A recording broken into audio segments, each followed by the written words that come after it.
Kia ora, greetings, g'day, and hello. Welcome back to the SAS Reality Check, here with another question, so we'll jump straight in.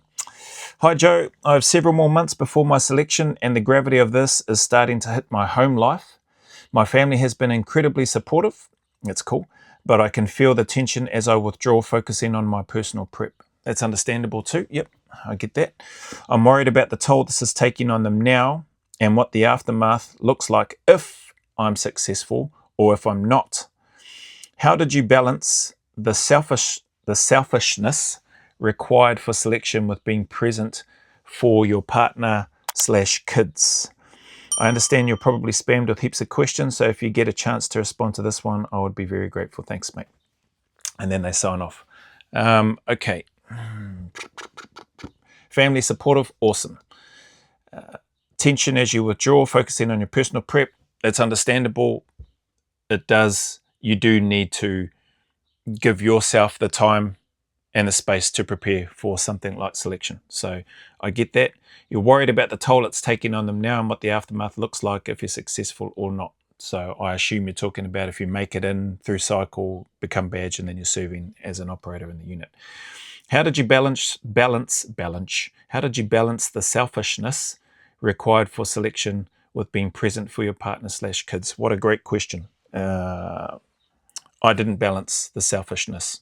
I was selfish. Yeah, that's the only way to put it in terms of a reality check for this channel and the responses to these questions.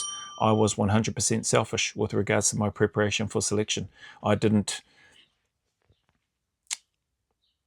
consider, as bad as it sounds, I didn't consider my partner at the time, my then girlfriend, who is now my now wife. She is stuck with me the entire time.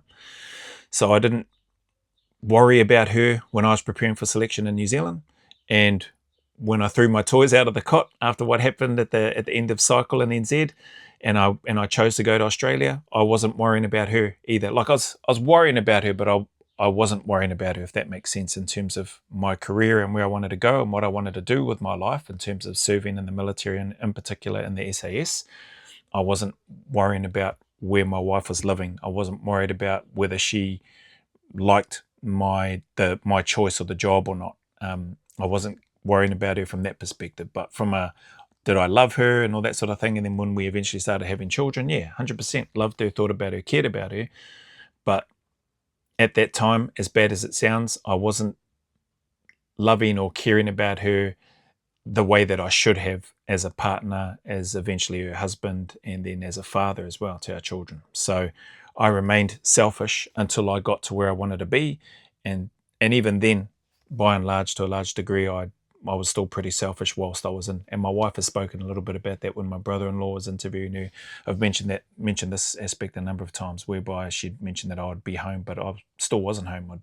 I'd be working on my gear or something to do with work. And she's like, you've just been at work all day, now you're home, can you be home? She never said that, but that's how she felt. And I failed to see that. So the selfishness, maybe that's a bit of an insight in terms of your other part there. You're worried about the aftermath of what that looks like if you're successful. So you haven't asked that in here, so I won't delve into that.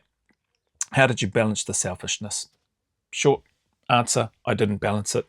I was selfish and focused on what I wanted to do. And does that mean that you have to? Do I think that means that you have to be fully selfish to make it into the unit? I don't know. I can't speak to that with any sort of authenticity really, because I know I was selfish, and being selfish for me, it worked to get there. So I can't sit here and say that it would probably work if you're not as selfish, and that if you were or that if you are, or that you continue to be the good partner, husband, father, whatever the case might be, and that will work, because that's not how I did it. So yeah, that's my answer. Apologies if it's pretty rubbish and it's not enough, but it's the truth as far as what I can speak to from my experience, which is what this channel is about anyway. So hopefully you can take something from that and either do better, apply it to your own circumstances, your own situation, your own environment, your own family situation, and do better is what I would say. And if you can find a balance, if that's such a thing. If you can find a way to balance having your selfish time to prepare and going on selection, as well as maintaining being a good partner, a good husband, if you're a husband, if you guys are married, and a father to your child or children, if you have more than one, then more power to you, man. Much respect, and wishing you success with regards to how you tackle that, how you approach it. So, not a great answer, I know, but it's what I've got. You've taken the time to reach out. Yeah, I do get a fair few questions, but I tried to at least give an honest answer. I was selfish with my drive to want to serve in the unit, with my drive to want to get to the unit, and yeah, I didn't see anything at that time getting in the way of me achieving that. So, does that mean that that's the type of mindset that you have to have? I don't know, but it's the type of mindset that I had. So anyway, take it or leave it. I'll leave that there. Thank you very much for your time and for your query, and for anybody that might have spent any time here listening to me jabber on. Hopefully you get something out of it that you can use in some small way, or just disregard it if it's not helpful at all. So with that being said, as always, the message is the same. Regardless of any challenges, difficulties, trials you may be going through, just encourage you to keep turning up, keep staying in the fight, put one foot in front of the other, take one day at a time. Know and trust that things can, they do, and they will get better if you want them to. But you have to want it. So just stay in that fight. The sun will shine again. There are better days ahead, and those better days are always, in my experience, they are always closer than you or I think. And there is a light at the end of that tunnel. So stick at it. As always, go always a little further. Remember, who dares wins and who cares wins. And until the next video, there is a big mana wave coming from me to you, filled with my aroha, respect, appreciation, and gratitude for you all.